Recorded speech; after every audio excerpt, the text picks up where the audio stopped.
사실 여기 이 자리를 나오기까지 굉장히 두렵고 떨리고 많은 생각을 하고 과연 이 자리에 나가서 또 어떤 후폭풍을 몰고 올지 염려되고 걱정돼서 많이 망설였습니다. 그런데 뭐 어저께 김영환 후보님이 막 김부선 씨 얘기를 거론해 주시면서 또 여러 차례 우리 애기 아빠가 저랑 6년 동안 겪었던 그 일들을 얘기해 주시면서 한편으로는 아 저런 분도 계시구나. 그렇기 때문에 내가 좀 용기를 갖고 정말 김부선 씨가 칼을 한 자루 가슴에서 뽑아낸 것 같이 시원함을 느꼈다고 얘기하면서 울었다는데 저는 칼이 하나가 아니고 한 6자루는 꺼낸 것 같아요, 진짜. 그래서 정말 용기를 갖고 있는 그대로 제가 겪었던 이 그대로를 이런 자리가 마련이 됐을 때 얘기를 하면서 저는 선거학원 정말 뭐 시기가 이렇기 때문에 오해도 받을 수 있다는 걸 충분히 이해하면서 나왔습니다. 하지만 저는 김영환 후보님도 오늘 처음 뵌 분이고 지금 뭐 장영아 변호사님도 처음 뵌 분이고 제가 저희 자녀들하고 의논을 하고 정말 이때 나가서 엄마가 바른 얘기로 진실되게 진실을 알려야지만 올바른 가치관을 갖고 평가를 해서 올바른 정치인을 뽑을 수 있지 않겠냐. 그런 차원에서 또 작년에 하늘나라 간 우리 신랑을 대신해서 우리 애기 아빠의 명예라도 회복을 시키기 위해서 이 자리에 나오게 된 것입니다. 궁금하신 거 질문해 주시면 제가 성의껏 답변해 드리겠습니다.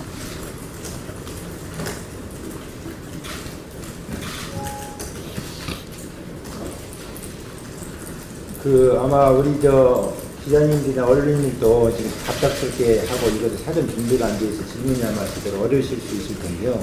그러면 자료를 이렇게 제시하면서 추가로 설명을 하고, 응? 자료를 네. 제시하면서 두 가지 네. 막말이 나오게 된 과정이 막말이 나오게 된 과정은 2010년에 이재명이 성남시장이 되고 나서 애기 아빠가 그전에는 성남시를 위해서 많은 글을 쓰면서 비판을 해왔던 일을 계속 해오고 있던 차에 동생이 되는 바람에 글을 절필을 하고 쓰질 않았었어요. 그러다가 모라토리엄이 선언이 되고 이게 자기가 알고 있는 지식으로서 회계학적 지식으로서는 있을 수 없는 일이다 하고 그 모라토리엄이 조금 어떤 문제가 있는 거다 하면서 또 기자회견도 하고 글을 쓰게 됐고 그것으로 인해서 이재명하고의 관계가 조금 틀어졌다고 저는 그렇게 생각합니다. 그전에는 결혼 생활에서 그런 걸 못 느끼고 살았었으니까요.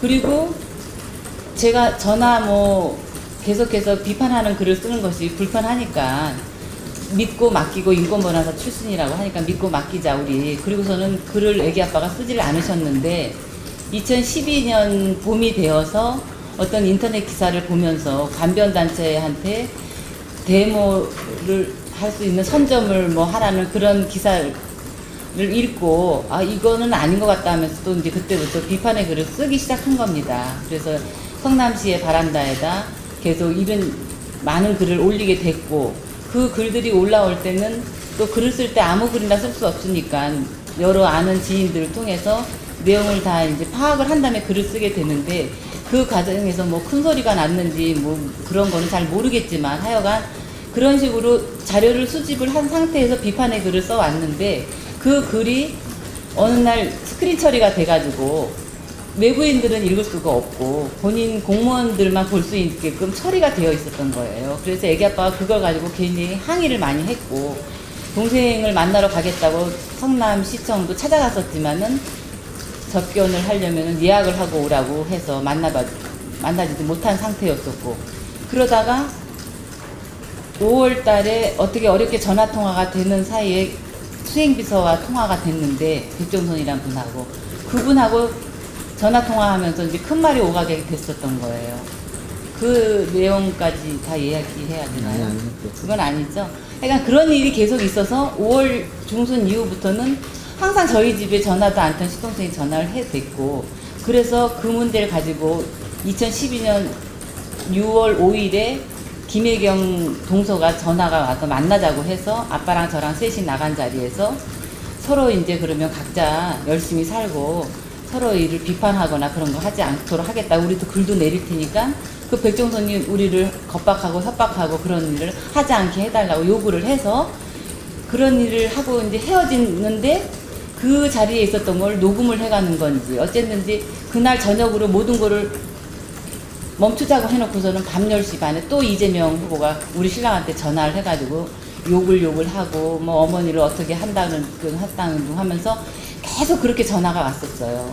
그래서 애기 아빠가 더는 전화를 받을 수 없다고 수신거부를 한 상태였었는데 2012년 6월 7일 날 동서인 김혜경이가 저희 딸한테 전화를 해서 너희 아빠가 이러이러한 부분이 문제가 있다고 하면서 얘기를 하니까 우리 딸은 또 내가 아는 아버지는 그런 아버지가 아니기 때문에 하고 전화통화를 하는 동안 그 중에 야 내가 여태까지 니네 아빠 강제 입원시키는 거 말렸는데 니네 작은 아빠 하는 거 너 때문인지 알았어? 하면서 강제 입원 소리를 하게 된 거예요. 김혜경 입에서. 그리고 그 즈음에는 어떤 기자가 저희 애기 아빠를 통해서 찾아와가지고는 당신을 강제 입원시키려는 정황을 나는 알고 있다면서 그 얘기를 다 들은 상태였기 때문에 처음엔 저희는 믿지도 않았지만은 동서의 입에서 이런 얘기가 나오다 보니까 아 이게 진짜 사실이었구나. 이거 큰일 났다. 어떻게 이런 일이 있을 수 있느냐 하면서 아빠가 그 녹음 파일들을 다 아는 뭐 이 장 변호사님도 그 파일을 받으셨다 그러고 저희가 6월 16일 날짜에는 성남시의회 참여마당에까지 글을 쓰고 그 녹음 파일을 올리고 이런 식으로 애기 아빠는 강제 입원권에 대해서 알리려고 노력을 많이 했어요. 그랬더니 6월 9일인가 10일 날 그 전해줬던 기자와 우리 애기 아빠랑 저랑 셋이 있는 자리에 전화가 온 거예요. 이재명 성남시장이. 그래서 제가 아빠한테 그랬어요. 여보 전화를 내가 좀 받을게. 왜 그러는지 이유를 알아야 될 것 같아요. 그래서 전화를 받았더니 다짜고짜 형님 바꾸라고 시작하면서 욕을 그렇게 해댄 거예요. 그때는 애기 아빠가 진짜 사무실에 있어도 있는 자리가 아니라 쓰러져서 이러고서는 너무 충격을 받았기 때문에 그렇고 있는 자리라 제가 그랬잖아요. 쓰러져서 약 먹고 있다고. 그래서 도대체 무슨 이유로 우리한테 그러느냐고. 그랬더니 막 있는 없는 여기 욕을 하면서 그 욕을 십몇 분을 했던 것 같아요. 제가 듣는 동안 그 비참하고 참담하고 곤욕스럽고 당황스럽고 황당하고 여러분은 당해보시지 않아서 모르겠지만 저는 그렇게 삶을 욕 들어먹게끔 살아보지는 않았다고 저는 생각하는데 무슨 이유도 없이 그냥 무조건 퍼대는 거예요. 본인이 어떤 상태였는지 모르겠지만은. 그래서 그 일이 있고 나서 전화도 안 받고 하니까 계속 뭐 문자 날라오고 그랬었어요. 그래서 애기 아빠가 어머니를 찾아뵙고 한번 얘기 좀 해보자. 왜 이런 일이 일어나는지 상황도 설명하고 좀 말려달라고 우리 얘기를 하자. 그래서 7월 15일 날 어머님 댁을 찾아간 거예요. 근데 마침 그 자리에 시동생하고 시누이가 같이 저녁을 먹고 있던 자리였었기 때문에 거기서 이제 이런저런 얘기를 하면서 시작하려고 하니까 애기 아빠가 자기 동생이 썼던 글이 갑자기 또 생각이 난 거예요. 그래서 너는 왜 인터넷에 알지도 못하면서 막 나에 대한 뭐 가족 회의를 했니 말았냐 하는 글을 인터넷에 네가 쓸 수가 있느냐 했더니 그 막내 동생이고 우리 애기 아빠가 7남매인데 순서로 셋째고 그 동생은 7번째 동생이니까 나이 차이가 꽤 많이 있습니다. 안동지방에서는 뭐 여러분이 나이 차이가 우습게 생각할지 몰라도 굉장히 위계 질서가 있고 제가 시댁 모임을 해도 시어른들하고 또 아주버님하고 뭐 눈 마주쳐서 얘기하고 뭐 그런 분위기가 아니에요 시댁이. 그런데 덤벼드는 거예요 우리 신랑한테. 덤벼들면서 내가 썼는데 뭐 어떠냐고 하면서 덤벼드니까 세상에 둘이 싸우면 그 자리에 있는 나는 우리 신랑을 붙잡고 신우는 시동생을 붙잡고 싸움을 말리지 등 떠밀면서 싸우라고 그러진 않지 않겠습니까? 그래서 정말 그 순간 잠깐 그런 게 있었다가 자기 안방으로 이제 우리 신랑이 뛰어들어가고 걔도 뛰어들어오고 해서 안방 침대에서 정말 2, 3초도 안 해. 한 20초도 안 돼. 아니 순간 따닥거리고 우리 애기 아빠도 긁히고 안경 부러지고 뭐 그런 사이고 나중에는 걔가 우리 신랑 새끼손가락을 깨물어가지고 깨물으니까 애기 아빠가 소리 지르고 본인은 뛰쳐나가면서 다시는 형님 안 볼 거라면서 그리고 나갔기 때문에 그 자리에 어머니는 계시지도 않았어요. 밖에 계셨고. 그러면서 우리가 어떻게 세상에 태어나서 이런 일이 있을 수가 있냐고 왜 도대체 우리가 이렇게 돼야 되냐면서 돌아오는 길에 이재명 후보가 전화가 와서 집을 부셨느니 어머니를 때렸느니 가만두지 않겠다고 고소를 한다느니 그래서 다시는 상종을 못할 사람들이겠다 생각하고 집에 도착한 거예요. 7월 15일 날 오후에 집에 9시 반에 도착했더니 그때 중앙경찰서에서 경찰 2분인가 3분이 봉고차를 타고 집 앞에서 딱 대기하고 계시더라고요. 존속 폭행을 했기 때문에 연행한다고. 그래서 그 즉시 우리 애기 아빠는 경찰서로 잡혀가서 조사를 받았어요. 조사를 받고 새벽 1시 반에 우리 딸하고 나하고 이종사촌 형님하고 우리 신랑이랑 4명이 경찰 조사 받은 몇 시간 동안 있다가 새벽 1시 반에 찻집인지 호프집인지 거기서 이제 너무 기가 막히다고 허기지다고 뭐라도 먹고 가야 되지 않냐고 그래서 모인 자리가 있었는데 그날 전화가 또 왔어요. 이재명 씨가. 제가 이거 녹취해 놓은 건데 이걸 읽으면서도 떨리지만은 읽어드릴게요. 7월 16일 날 오전 1시 33분에 전화한 거예요. 제가 한 게 아니고 전화가 온 거예요. 제가 여보세요 그랬죠. 그랬더니 조사받고 가냐 이년아? 됐던 말이 그거예요. 그래서 제가 전화를 끊었어요. 또 욕하는 것 같다고. 그랬더니 또 전화를 했어요. 33분 44초에. 여보세요? 그래서 여보세요? 그래서 내가 왜 전화하시냐고 그랬더니 조사받고 가냐 이년아? 이 나쁜 년아?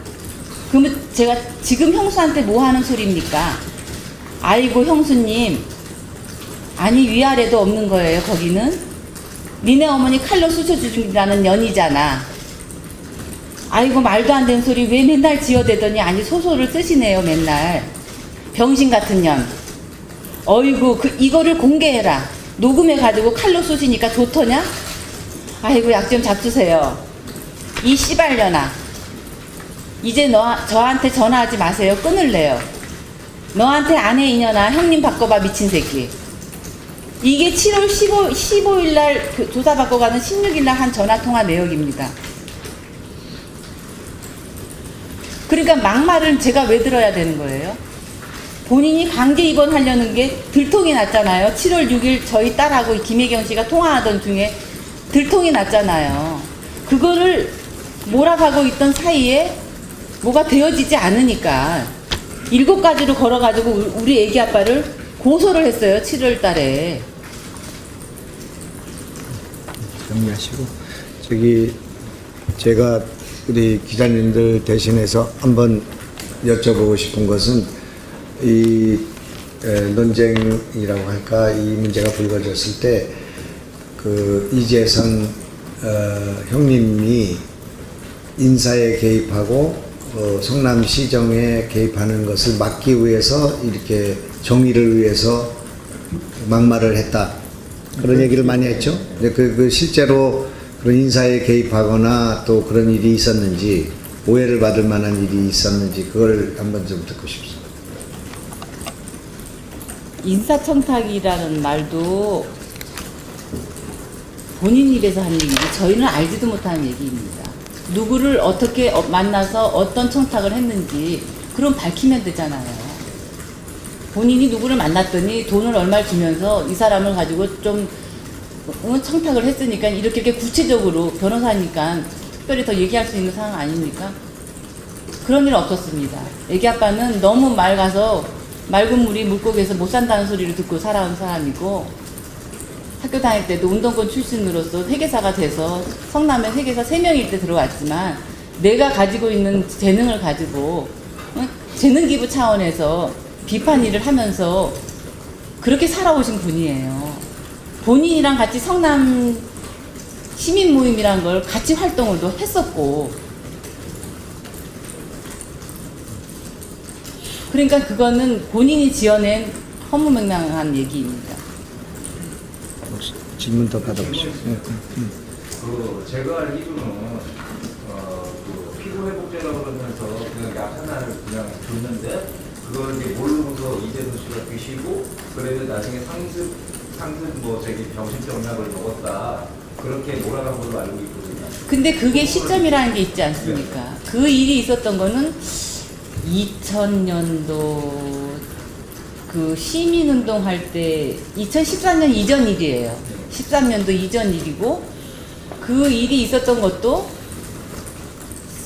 성남시의 그 김병양 시장이라든지 오성수 시장이라든지 그런 분들이 일을 하면서 안 좋아, 조금 애기 아빠가 그런 걸 지적을 했어요. 그 당시에 김병양 시장 시절이었던가 무슨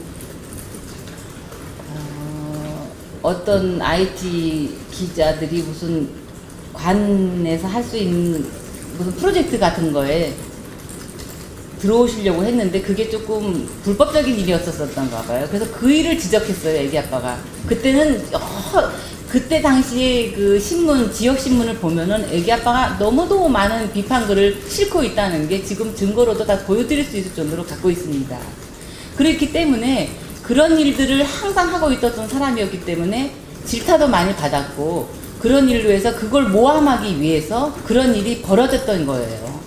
그런 걸 자꾸만 글로 쓰고 찾아다니면서 이렇더라 저렇더라 하고 취재를 하러 다니니까 거기에서 불이익을 당하는 사람들이 좀 이상한 거 아니야? 그러면서 자기네들이 모함을 해서 자기네들끼리 우리 부부를 불러내서 같이 저녁 먹자고. 왜냐면 그때 애기 아빠 회계사무실에 그분 부인이 의사시면서 병원을 하고 계셨고 그 병원을 애기 아빠가 세무를 해주시고 있었기 때문에 그 집 부부와 우리 부부가 만나서 있던 자리에서 그런 약을 하나 준 적은 있어요. 그게 2013년 전의 일이에요. 2013년이 뭐예요? 2003년, 그렇죠. 13년 전인 것 같아요. 예. 중요한 얘기 아니시죠? 이재명 후보 같은 경우에는 네. 이제 현대관계가 틀어진 게 네.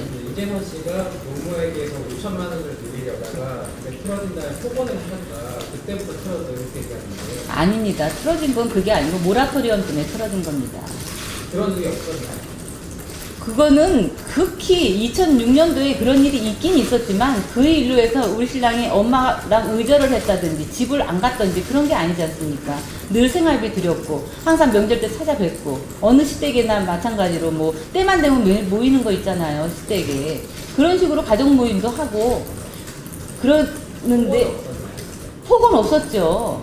어머니한테 무슨 폭언을 해요? 잠깐만요. 제가 알기로는 그 어머니가 살고 계신 그 조그만 아파트, 네. 그게 그 재산 형성을 할 때, 네. 그 5천만 원이라는 부분도 반반 이재선 씨가 반, 그다음에 그 어머니 돈 반 해가지고서 그 아파트를 얻은 걸로 알고 있거든요. 아파트를 얻은 거는 집을 팔 때 팔아서 아파트를 얻긴 했는데 거기서 남은 돈을 은행에 입금을 시키기로 했어요. 왜냐하면 형제가 여럿이 있고 하니까 두 사람 이름의 명의로 하자고 그래서 성호 아빠 한국투자신가 다닐 때 그때 그 통장을 어머니 이름과 자기 이름으로 해서 형제들도 손 못 대게 해서 그 이자로 생활을 하시라고 그 돈을 넣어놓은 상태였는데 그 돈을 우리도 모르게 이재명이가 먼저 빌려가서 쓰고 있었던 것 같아요. 이자를 어차피 은행에서 지불하나 내가 돌려 쓰면서 더 이자를 많이 드리겠다는 뜻으로 그렇게 했고 그렇게 알고 있었으니까 우리 신랑도 무슨 계기로 5천만 원을 좀 빌릴 일이 있었을 때 그러면 엄마 돈을 빌리고 내가 이자를 좀 더 드리면 되겠구나 그런 식의 있었던 일이지 그걸 가지고 집안에서 싸움이 일어나서 큰 말이 오가고 욕을 하고 그랬던 적은 없습니다. 그리고요. 근데 그 얘기를 그 일이 있었던 게 2006년도나 5년도 일인데 2012년 5월 달에 저희 집에 전화를 하기 시작했다고 그랬잖아요. 그 전화를 시작하면서 그런 얘기를 꺼내면서 애기 아빠를 막 화나게 만들었었던 거예요. 엉뚱한 얘기를 하게 되면 여러분 화나지 않나요? 많이 하시니까 자꾸 질문하시고 싶고 하는데 네. 끝나고 하시기로 하고 또 다른 기자들 질문이 없으시면 그 따님과 김혜경 씨 간에 주고받은 통화요. 네. 그 녹취록은 혹시 있나요? 네, 있습니다. 녹취록 공개하는 기간이 좀 있으신가요? 녹취 파일이나 아니면 녹취록이나요? 녹취 파일은 지금 유튜브에 떠 있는데. 떠 있긴 한데 따님과 김혜경 씨가 주고받은 그걸 네네네. 거기 있죠. 저도 들은 적이 있습니다. 따님 어디 계신가? 따님은 저 네. 이렇게 하고 네. 보고 싶어요. 녹취 파일이 유튜브인가 어디에 있는 것 같습니다. 필요하면 저희가 보내드리겠습니다. 또 질문 이게 있으시죠? 녹취록. 한개더 뭘다 판단해서. 저기 분당 서울대병원 의사가 네. 그 이재명 시장이 그 제 압력을 넣어가지고서 그 좌천당했다고 그러는 식으로 그거 얘기. 보건소가 아니라 서울대병원을 서울대병원 의사. 그 얘기는 처음 서울대병원 얘기는 처음 듣는 얘기예요.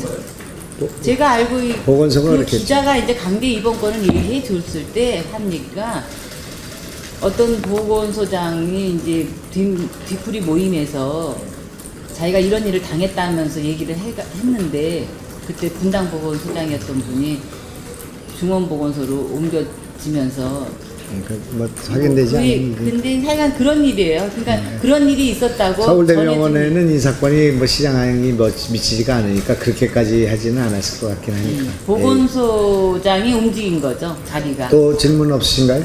그때에 딱 맞게 움직여졌다는 게 의심스럽다는 거죠. 이재명 시장이 보건소장한테 얘기를 하시고 뭐 정신병이 소변이 있다라고 감정을 다했다는 거예요. 그런 여러 그걸 가지 직접 들었다고는 저는 직접 듣지 못했습니다. 그렇지만 그런 정황이 있는 얘기를 기자분이 듣고 저희한테 전해주러 온 거죠. 그쪽 보건소장이 하는 얘기가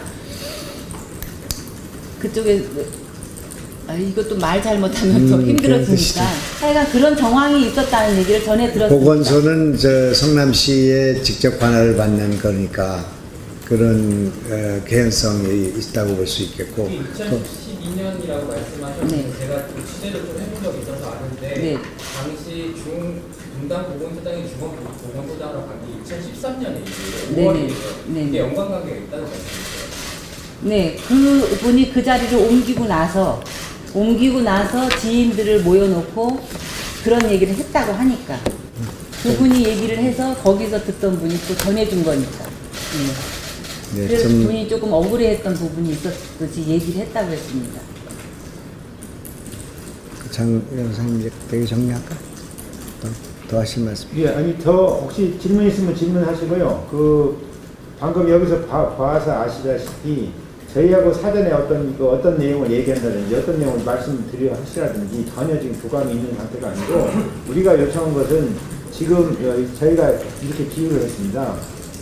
불씨가 없는 상태에서 기름을 부어가지고 아무리 많이 부어도 불이 붙지 않지 않느냐. 지금까지 많은 노력을 했음에도 불구하고 그렇게 어려웠던 것은 불씨가 없는 상태에서 기름을 부었기 때문에 불이 붙지 않은 것이다. 그런데 지금 불씨가 펴있다. 그러니까 여기다 기름을 부으면 불이 붙을 수 있다. 그러니까 좋은 기회라고 생각한다. 이런 좋은 기회를 살리는 게 좋겠다 해가지고 설득을 해서 본인이 나오게 된 겁니다. 그거 이외에는 다른 교감 전혀 없었고 지금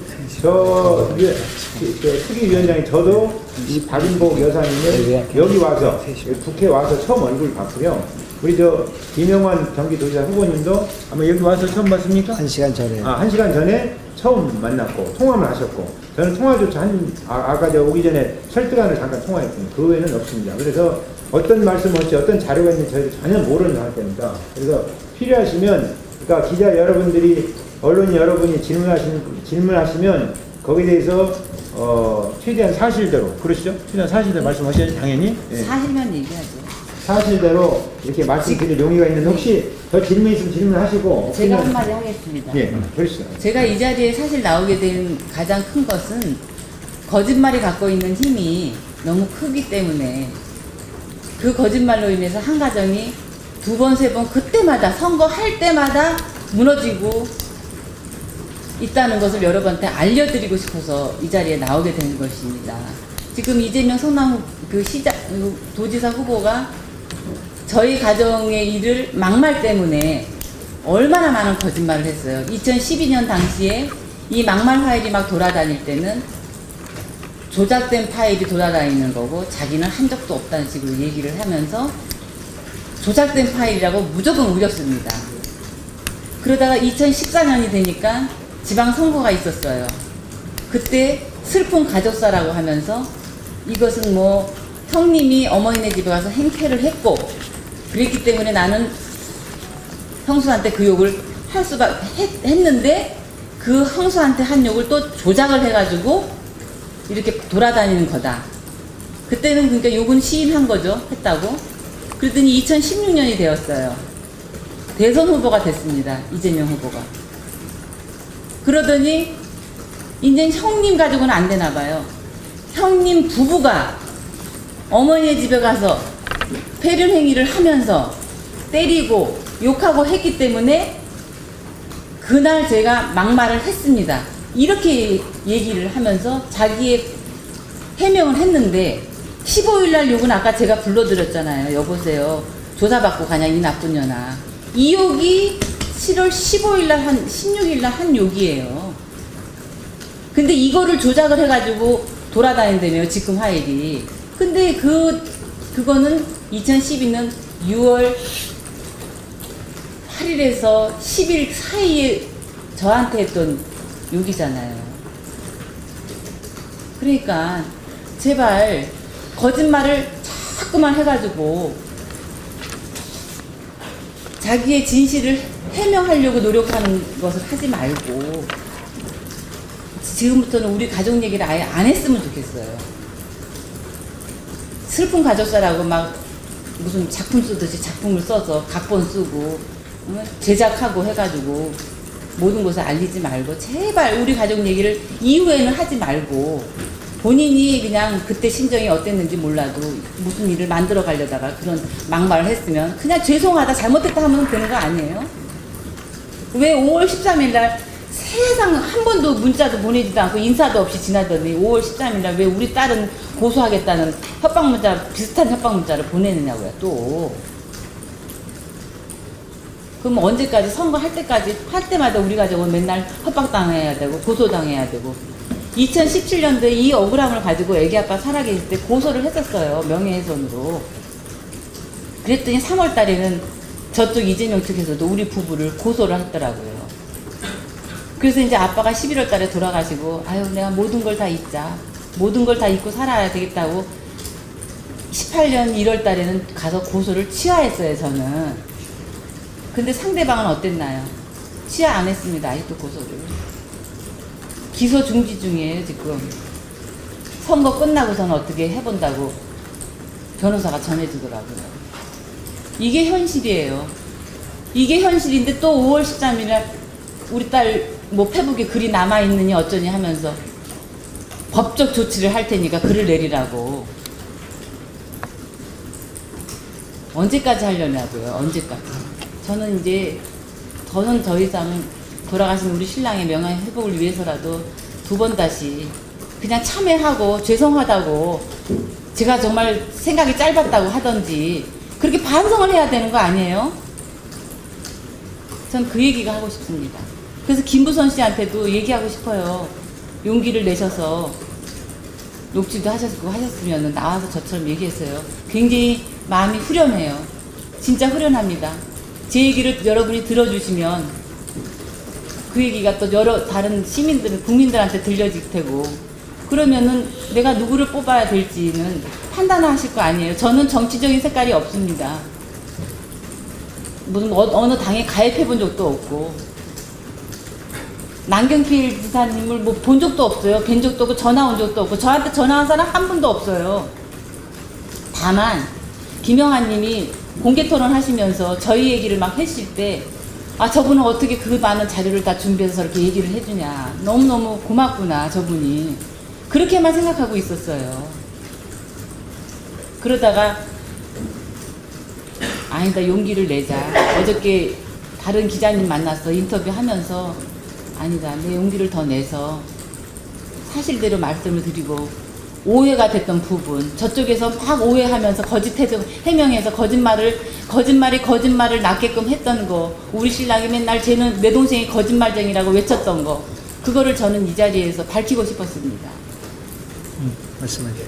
그 이재명 후보와 이재선 씨가 진흙탕 싸움하고 비정상적인 상황이 되기 전에 그러니까 2010년에 이제 이재명 시장이 처음으로 성남시장이 당선이 되고 네.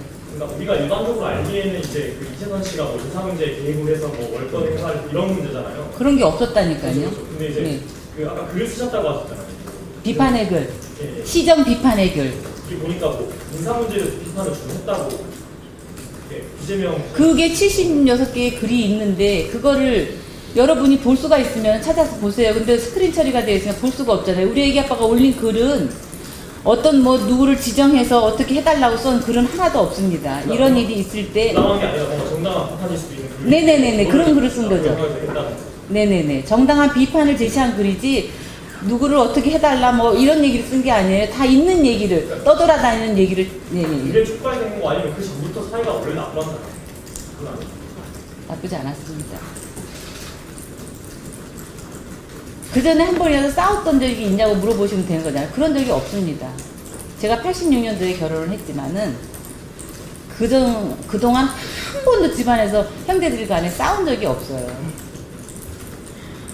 그러니까 더 황당한 거죠, 저희는. 성남시 모라토리움 탄압 2010년 그거 네, 그 이유가 촉발됐다고 저는 생각합니다. 그때 애기 아빠가 재수 씨하고 통화를 하면서 굉장히 안 좋은 얘기를 들었다고 그랬었거든요. 똑같이 뭐 갚아준다는 등 뭐 그런 식의 얘기를 듣고 변호사 얘기를 하면 안 된다고 그랬었거든요, 애기 끝내. 아빠가. 끝내지. 더 질문이십니까? 저 여기 방송국도 많이 와 있는데 네. 본인 얼굴이 공개되는 거 이런 거 왜 두려움이 없겠어요? 있죠. 그렇지만은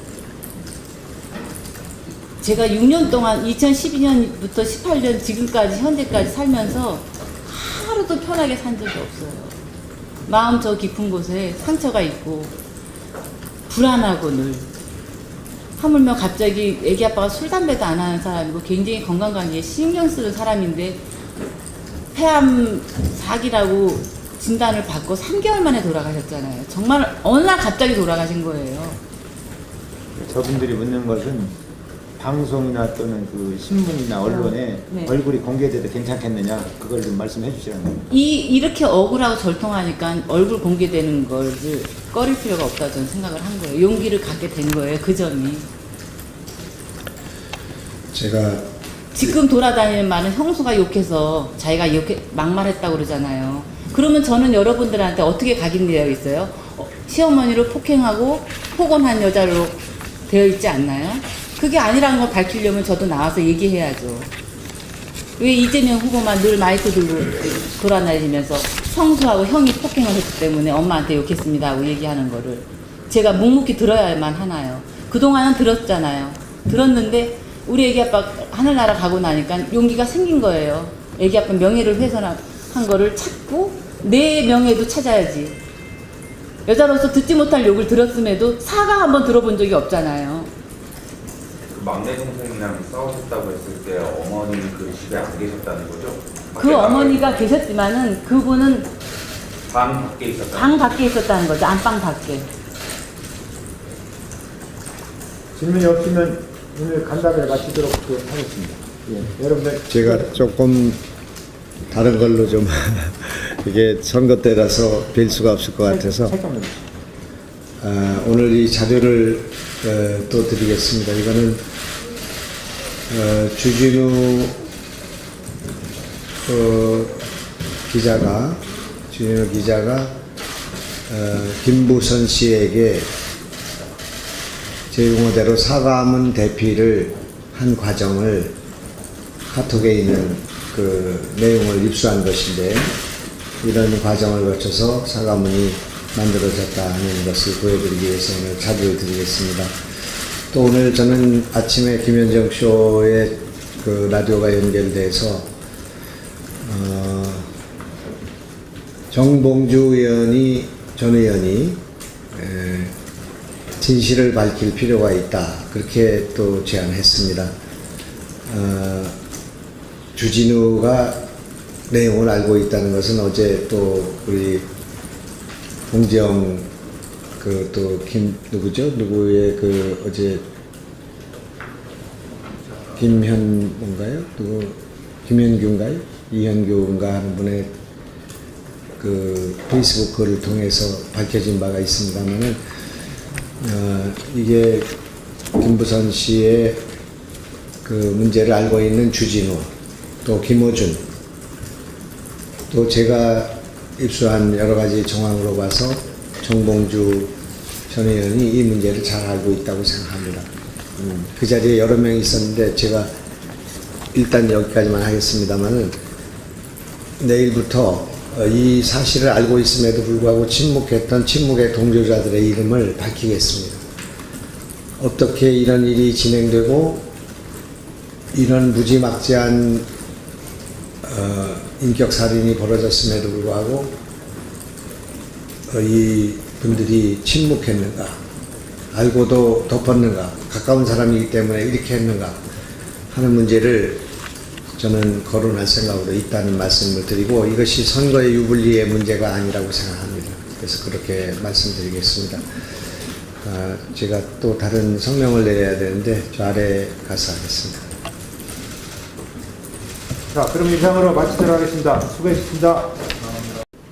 사실 여기 이 자리를 나오기까지 굉장히 두렵고 떨리고 많은 생각을 하고, 과연 이 자리에 나가서 또 어떤 후폭풍을 몰고 올지 염려되고 걱정돼서 많이 망설였습니다. 그런데 뭐 어저께 김영환 후보님이 막 김부선 씨 얘기를 거론해 주시면서 또 여러 차례 우리 애기 아빠가 저랑 6년 동안 겪었던 그 일들을 얘기해 주시면서 한편으로는 아, 저런 분도 계시구나. 그렇기 때문에 내가 좀 용기를 갖고 정말 김부선 씨가 칼을 한 자루 가슴에서 뽑아낸 것 같이 시원함을 느꼈다고 얘기하면서 울었다는데, 저는 칼이 하나가 아니고 한 6자루는 꺼낸 것 같아요, 진짜. 그래서 정말 용기를 갖고 있는 그대로, 제가 겪었던 일 그대로를 이런 자리가 마련이 됐을 때 얘기를 하면서, 저는 선거학은 정말 뭐 시기가 이렇기 때문에 오해도 받을 수 있다는 걸 충분히 이해하면서 나왔습니다. 하지만 저는 김영환 후보님도 오늘 처음 뵌 분이고, 지금 뭐 장영하 변호사님도 처음 뵌 분이고, 제가 저희 자녀들하고 의논을 하고 정말 이때 나가서 엄마가 바른 얘기로 진실되게 진실을 알려야지만 올바른 가치관을 갖고 평가를 해서 올바른 정치인을 뽑을 수 있지 않겠냐. 그런 차원에서 또 작년에 하늘 날아간 우리 신랑을 대신해서 우리 애기 아빠의 명예라도 회복을 시키기 위해서 이 자리에 나오게 된 것입니다. 궁금하신 거 질문해 주시면 제가 성의껏 답변해 드리겠습니다.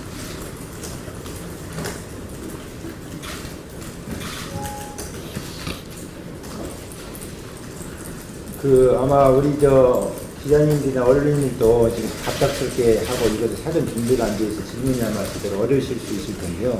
그러면 자료를 이렇게 제시하면서 추가로 설명을 하고, 자료를 네. 제시하면서 두 가지 네. 막말이 나오게 된 과정이 막말이 나오게 된 과정은 2010년에 이재명이 성남시장이 되고 나서 애기 아빠가 그전에는 성남시를 위해서 많은 글을 쓰면서 비판을 해왔던 일을 계속 해오고 있던 차에 동생이 되는 바람에 글을 절필을 하고 쓰질 않았었어요. 그러다가 모라토리엄이 선언이 되고, 이게 자기가 알고 있는 지식으로서, 회계학적 지식으로서는 있을 수 없는 일이다 하고, 그 모라토리엄이 조금 어떤 문제가 있는 거다 하면서 또 기자회견도 하고 글을 쓰게 됐고, 그것으로 인해서 이재명하고의 관계가 조금 틀어졌다고 저는 그렇게 생각합니다. 그전에는 결혼 생활에서 그런 거를 못 느끼고 살았었으니까요. 그리고 제가 저나 뭐 계속해서 비판하는 글을 쓰는 것이 불편하니까 믿고 맡기고 인권변호사 출신이라고 하니까 믿고 맡기자 우리. 그리고서는 글을 애기 아빠가 쓰지를 않으셨는데 2012년 봄이 되어서 어떤 인터넷 기사를 보면서 관변단체한테 데모를 할 수 있는 선점을 뭐 하라는 그런 기사를 읽고, 아, 이거는 아닌 것 같다 하면서 또 이제 그때부터 비판의 글을 쓰기 시작한 겁니다. 그래서 성남시의 바란다에다 계속 많은 글을 올리게 됐고, 그 글들이 올라올 때는 또 글을 쓸 때 아무 글이나 쓸 수 없으니까 여러 아는 지인들을 통해서 내용을 다 이제 파악을 한 다음에 글을 쓰게 되는데, 그 과정에서 뭐 큰 소리가 났는지 뭐 그런 거는 잘 모르겠지만 하여간 그런 식으로 자료를 수집을 한 상태에서 비판의 글을 써왔는데, 그 글이 어느 날 스크린 처리가 돼가지고 외부인들은 읽을 수가 없고 본인 공무원들만 볼 수 있게끔 처리가 되어 있었던 거예요. 그래서 애기 아빠가 그걸 가지고 굉장히 항의를 많이 했고, 동생을 만나러 가겠다고 성남시청도 찾아갔었지만은 접견을 하려면 예약을 하고 오라고 해서 만나지도 못한 상태였었고, 그러다가 5월 달에 어떻게 어렵게 전화 통화가 되는 사이에 수행비서와 통화가 됐는데, 백종선이란 분하고, 그분하고 전화 통화하면서 이제 큰 말이 오가게 됐었던 거예요. 그 내용까지 다 이야기해야 되나요? 그건 아니죠. 그러니까 그런 일이 계속 있어서 5월 중순 이후부터는 항상 저희 집에 전화도 않던 시동생이 전화를 해댔고, 그래서 그 문제를 가지고 2012년 6월 5일에 김혜경 동서가 전화가 와서 만나자고 해서 아빠랑 저랑 셋이 나간 자리에서 서로 이제 그러면 각자 열심히 살고 서로 일을 비판하거나 그런 거 하지 않도록 하겠다. 우리도 글도 내릴 테니까 그 백종선이 우리를 겁박하고 협박하고 그런 일을 하지 않게 해달라고 요구를 해서 그런 일을 하고 이제 헤어지는데, 그 자리에 있었던 걸 녹음을 해가는 건지 어쨌든지 그날 저녁으로 모든 거를 멈추자고 해놓고서는 밤 10시 반에 또 이재명 후보가 우리 신랑한테 전화를 해가지고 욕을 하고 뭐 어머니를 어떻게 한다는 둥 하면서 계속 그렇게 전화가 왔었어요. 그래서 애기 아빠가 더는 전화를 받을 수 없다고 수신거부를 한 상태였었는데 2012년 6월 7일 날 동서인 김혜경이가 저희 딸한테 전화를 해서 너희 아빠가 이러이러한 부분이 문제가 있다고 하면서 얘기를 하니까 우리 딸은 또 내가 아는 아버지는 그런 아버지가 아니기 때문에 하고 전화통화를 하는 동안 그 중에 맨날 병신 같은 년 어이구 이거를 공개해라 녹음해가지고 칼로 쏘시니까 좋더냐? 아이고 약 좀 잡수세요. 이 씨발년아 이제 저한테 전화하지 마세요. 끊을래요. 너한테 아내 이년아 형님 바꿔봐 미친 새끼. 이게 7월 15일 날 조사받고 가는 16일 날 한 전화통화 내역입니다. 그러니까 막말을 제가 왜 들어야 되는 거예요? 본인이 강제 입원하려는 게 들통이 났잖아요. 7월 6일 저희 딸하고 김혜경 씨가 통화하던 중에 들통이 났잖아요. 그거를 몰아가고 있던 사이에 뭐가 되어지지 않으니까 7가지로 걸어가지고 우리 애기 아빠를 고소를 했어요. 7월 달에. 정리하시고 제가 우리 기자님들 대신해서 한번 여쭤보고 싶은 것은 이 논쟁이라고 할까 이 문제가 불거졌을 때 그 이재선 형님이 인사에 개입하고 성남시정에 개입하는 것을 막기 위해서 이렇게 정의를 위해서 막말을 했다. 그런 얘기를 많이 했죠. 그 실제로 그런 인사에 개입하거나 또 그런 일이 있었는지 오해를 받을 만한 일이 있었는지 그걸 한번 좀 듣고 싶습니다. 인사청탁이라는 말도 본인 입에서 한 얘기지 저희는 알지도 못하는 얘기입니다. 누구를 어떻게 만나서 어떤 청탁을 했는지 그럼 밝히면 되잖아요. 본인이 누구를 만났더니 돈을 얼마를 주면서 이 사람을 가지고 좀 청탁을 했으니까 이렇게 구체적으로 변호사니까 특별히 더 얘기할 수 있는 상황 아닙니까? 그런 일 없었습니다. 애기 아빠는 너무 맑아서 맑은 물이 물고기에서 못 산다는 소리를 듣고 살아온 사람이고 학교 다닐 때도 운동권 출신으로서 회계사가 돼서 성남에 회계사 3명일 때 들어왔지만 내가 가지고 있는 재능을 가지고 재능 기부 차원에서 비판 일을 하면서 그렇게 살아오신 분이에요. 본인이랑 같이 성남 시민 모임이란 걸 같이 활동을 또 했었고 그러니까 그거는 본인이 지어낸 허무맹랑한 얘기입니다. 질문 더 받아보시죠. 그 제가 알기로는 그 피부회복제라고 그러면서 그냥 약 하나를 그냥 줬는데 그걸 이제 모르고서 이재선 씨가 드시고 그래도 나중에 상습 뭐 저기 병신병약을 먹었다 그렇게 몰아간 걸로 알고 있거든요. 근데 그게 시점이라는 게 있지 않습니까? 그 일이 있었던 거는 2000년도 그 시민운동 할 때 2014년 이전 일이에요. 13년도 이전 일이고 그 일이 있었던 것도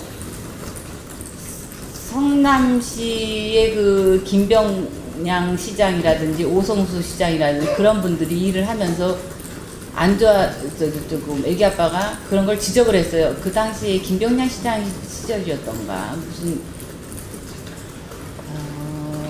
어떤 IT 기자들이 무슨 관에서 할 수 있는 무슨 프로젝트 같은 거에 들어오시려고 했는데 그게 조금 불법적인 일이었었던가 봐요. 그래서 그 일을 지적했어요, 애기 아빠가. 그때는 그때 당시에 그 신문, 지역 신문을 보면은 애기 아빠가 너무도 많은 비판글을 싣고 있다는 게 지금 증거로도 다 보여드릴 수 있을 정도로 갖고 있습니다.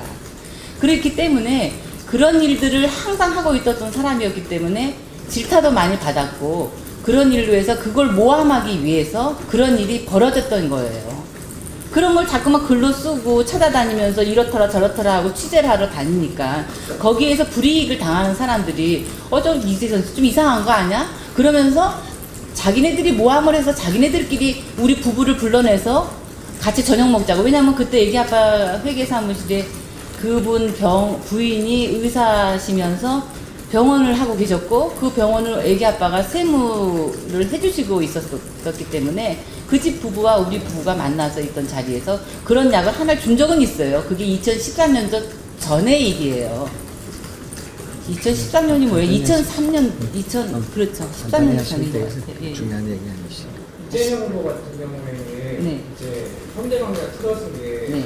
이재명 씨가 노무에게서 5천만 원을 드리려다가 틀어진 다음에 폭언을 하니까 그때부터 틀어져 이렇게 얘기하는데 아닙니다. 틀어진 건 그게 아니고 모라토리엄 때문에 틀어진 겁니다. 그런 적이 없었나요? 그거는 극히 2006년도에 그런 일이 있긴 있었지만 그 일로 해서 우리 신랑이 엄마랑 의절을 했다든지 집을 안 갔던지 그런 게 아니지 않습니까? 늘 생활비 드렸고 항상 명절 때 찾아뵙고 어느 시댁이나 마찬가지로 뭐 때만 되면 매일 모이는 거 있잖아요, 시댁에. 그런 식으로 가족 모임도 하고 그러는데 폭언 없었죠. 어머니한테 무슨 폭언을 해요? 잠깐만요. 제가 알기로는 그 어머니가 살고 계신 그 조그만 아파트, 네. 그게 그 재산 형성을 할 때, 네. 그 5천만 원이라는 부분도 반반, 이재선 씨가 반, 그 다음에 그 어머니 돈 반 해가지고서 그 아파트를 얻은 걸로 알고 있거든요. 아파트를 제가 이 자리에 사실 나오게 된 가장 큰 것은 거짓말이 갖고 있는 힘이 너무 크기 때문에 그 거짓말로 인해서 한 가정이 두 번, 세 번 그때마다 선거할 때마다 무너지고 있다는 것을 여러분한테 알려드리고 싶어서 이 자리에 나오게 된 것입니다. 지금 이재명 성남 도지사 후보가 저희 가정의 일을 막말 때문에 얼마나 많은 거짓말을 했어요. 2012년 당시에 이 막말 파일이 막 돌아다닐 때는 조작된 파일이 돌아다니는 거고 자기는 한 적도 없다는 식으로 얘기를 하면서 조작된 파일이라고 무조건 우겼습니다. 그러다가 2014년이 되니까 지방선거가 있었어요. 그때 슬픈 가족사라고 하면서 이것은 뭐 형님이 어머니네 집에 가서 행패를 했고 그랬기 때문에 나는 형수한테 그 욕을 할 했는데 그 형수한테 한 욕을 또 조작을 해가지고 이렇게 돌아다니는 거다. 그때는 그러니까 욕은 시인한 거죠. 했다고. 그랬더니 2016년이 되었어요. 대선 후보가 됐습니다. 이재명 후보가. 그러더니 이제 형님 가족은 안 되나 봐요. 형님 부부가 어머니의 집에 가서 폐륜 행위를 하면서 때리고 욕하고 했기 때문에 그날 제가 막말을 했습니다. 이렇게 얘기를 하면서 자기의 해명을 했는데 15일날 욕은 아까 제가 불러드렸잖아요. 여보세요. 조사받고 가냐 이 나쁜 년아. 이 욕이 7월 15일날 16일날 한 욕이에요. 근데 이거를 조작을 해가지고 돌아다닌다며요. 지금 화일이. 근데 그거는 2012년 6월 8일에서 10일 사이에 저한테 했던 욕이잖아요. 그러니까 제발 거짓말을 자꾸만 해가지고 자기의 진실을 해명하려고 노력하는 것을 하지 말고 지금부터는 우리 가족 얘기를 아예 안 했으면 좋겠어요. 슬픈 가족사라고 막 무슨 작품 쓰듯이 작품을 써서 각본 쓰고 제작하고 해가지고 모든 곳에 알리지 말고 제발 우리 가족 얘기를 이후에는 하지 말고 본인이 그냥 그때 심정이 어땠는지 몰라도 무슨 일을 만들어 가려다가 그런 막말을 했으면 그냥 죄송하다 잘못했다 하면 되는 거 아니에요? 왜 5월 13일 날 세상 한 번도 문자도 보내지도 않고 인사도 없이 지나더니 5월 13일날 왜 우리 딸은 고소하겠다는 협박 문자, 비슷한 협박 문자를 보내느냐고요, 또.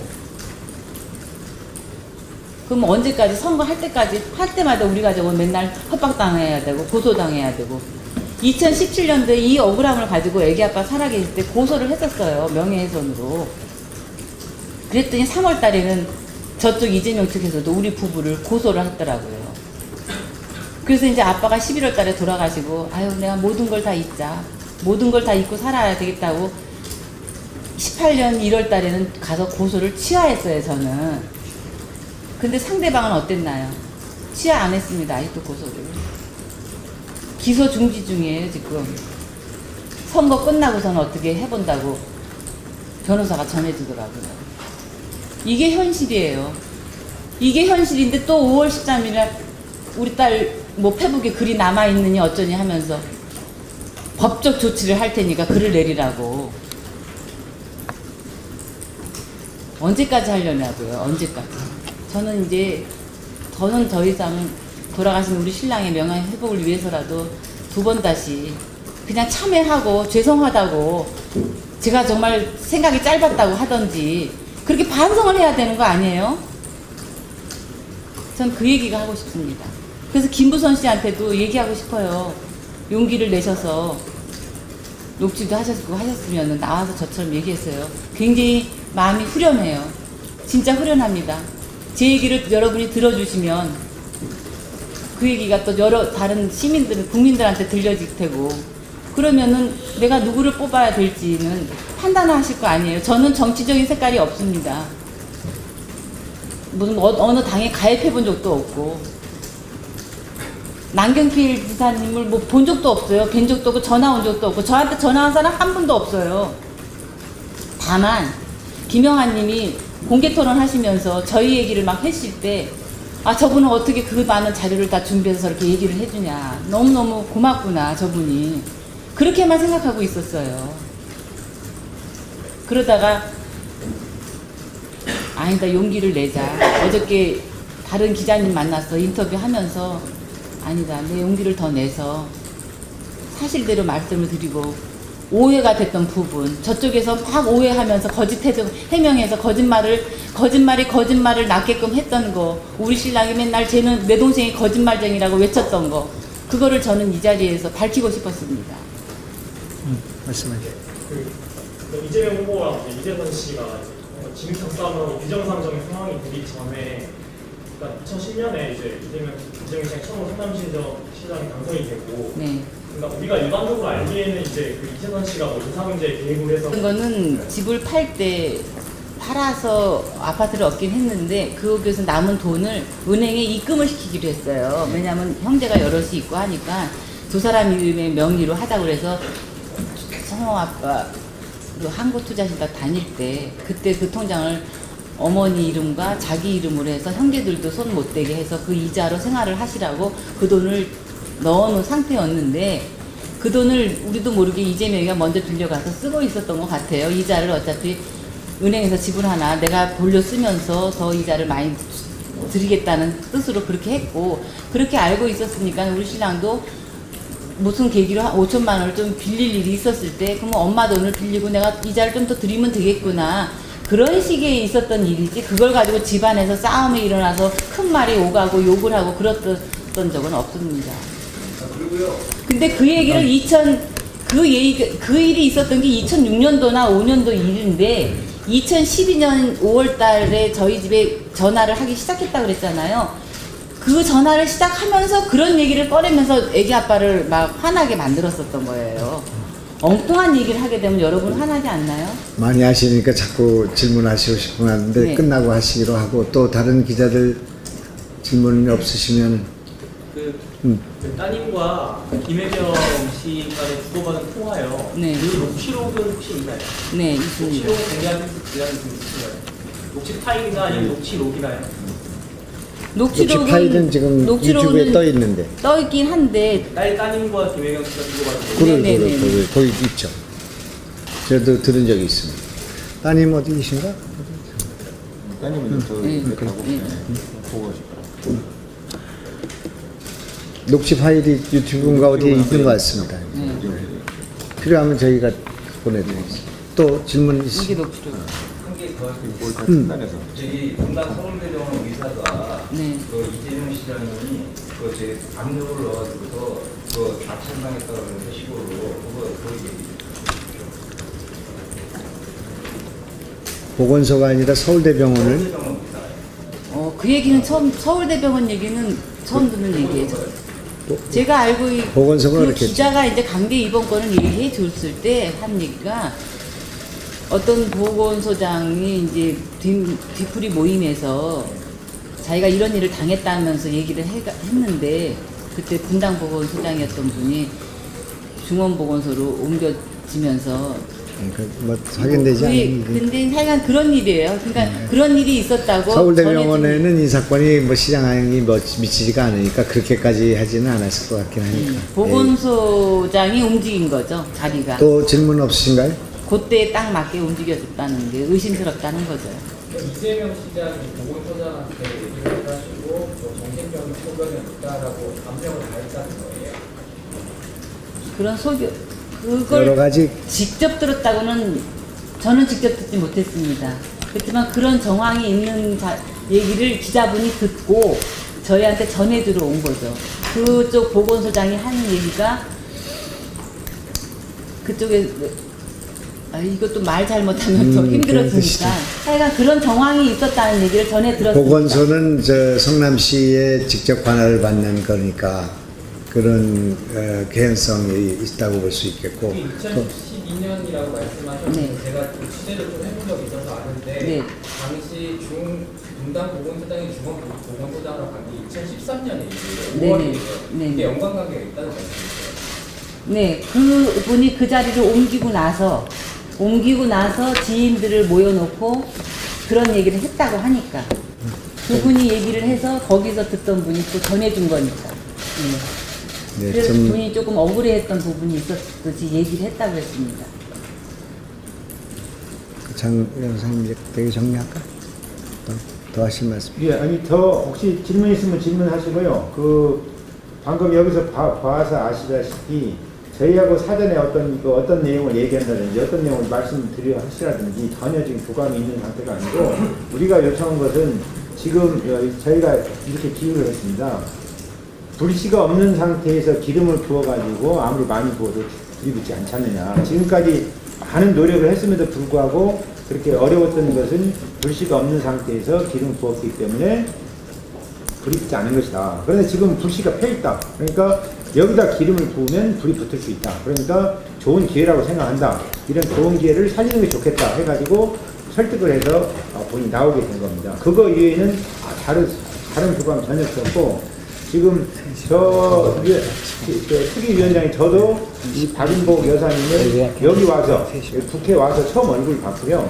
우리 김영환 경기도지사 후보님도 아마 여기 와서 처음 봤습니까? 1시간 전에. 1시간 전에 처음 만났고 통화를 하셨고 저는 통화조차 아까 오기 전에 설득안을 잠깐 통화했습니다. 그 외에는 없습니다. 그래서 어떤 말씀을 할지 어떤 자료가 있는지 저희도 전혀 모르는 상태입니다. 그래서 필요하시면 그러니까 기자 여러분들이 언론 여러분이 질문하시면 거기에 대해서 최대한 사실대로 그러시죠? 최대한 사실대로 말씀하셔야죠. 당연히. 예. 사실만 얘기하죠.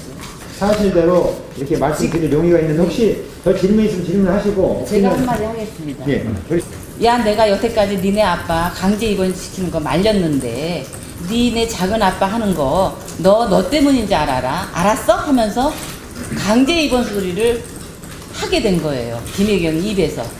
그리고 그 즈음에는 어떤 기자가 저희 애기 아빠를 통해서 찾아와가지고는 당신을 강제 입원시키려는 정황을 나는 알고 있다면서 그 얘기를 다 들은 상태였기 때문에 처음엔 저희는 믿지도 않았지만은 동서의 입에서 이런 얘기가 나오다 보니까 이게 진짜 사실이었구나.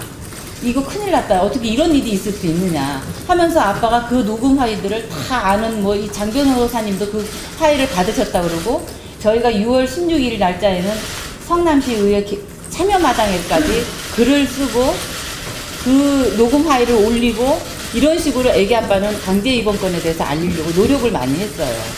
그랬더니 6월 9일인가 10일 날 그 전해줬던 기자와 우리 애기 아빠랑 저랑 셋이 있는 자리에 전화가 온 거예요. 이재명 성남시장이.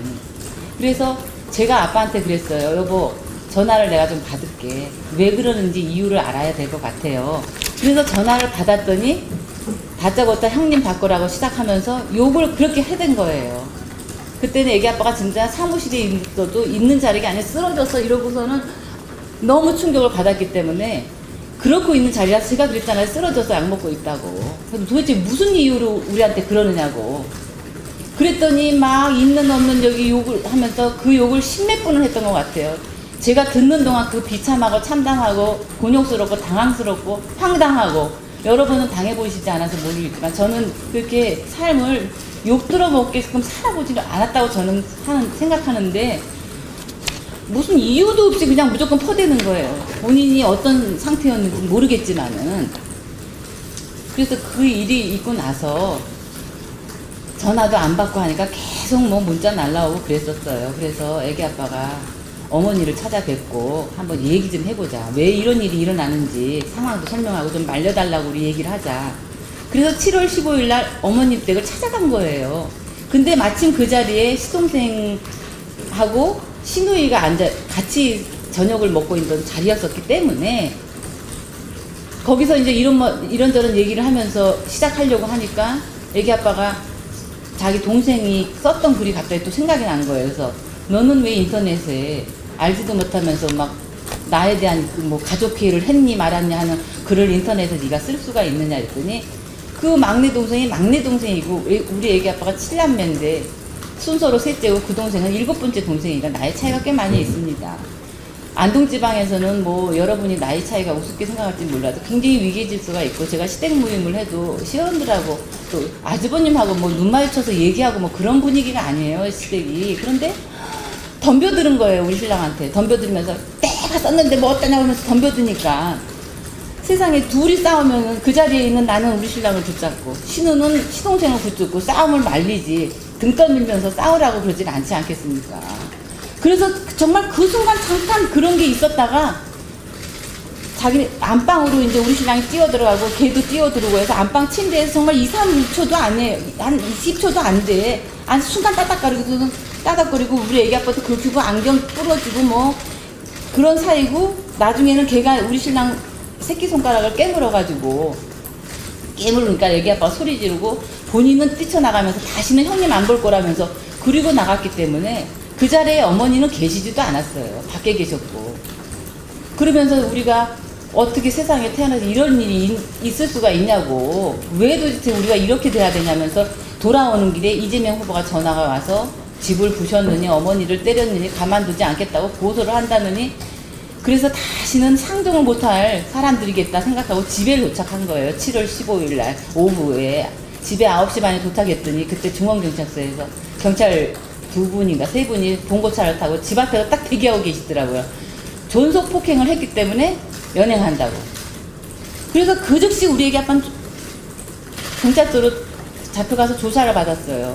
조사를 받고 새벽 1시 반에 우리 딸하고 나하고 이종사촌 형님하고 우리 신랑이랑 4명이 경찰 조사 받은 몇 시간 동안 있다가 새벽 1시 반에 찻집인지 호프집인지 거기서 이제 너무 기가 막히다고 허기지다고 뭐라도 먹고 가야 되지 않냐고 그래서 모인 자리가 있었는데 그날 전화가 또 왔어요. 이재명 씨가. 제가 이거 녹취해 놓은 건데 이걸 읽으면서도 떨리지만은 읽어드릴게요. 7월 16일 날 오전 1시 33분에 전화한 거예요. 제가 한 게 아니고 전화가 온 거예요. 제가 여보세요 그랬죠. 그랬더니 조사받고 가냐 이년아? 됐던 말이 그거예요. 그래서 제가 전화를 끊었어요. 또 욕하는 것 같다고. 그랬더니 또 전화를 했어요. 33분 44초에. 여보세요? 그래서 여보세요? 그래서 내가 왜 전화하시냐고 그랬더니 조사받고 가냐 이년아? 이 나쁜 년아? 그러면 제가 지금 형수한테 뭐 하는 소리입니까? 아이고 형수님 아니 위아래도 없는 거예요 거기는. 니네 어머니 칼로 쑤셔 죽인다는 년이잖아. 아이고 말도 안 되는 소리 왜 맨날 지어대더니 아니 소설을 쓰시네요.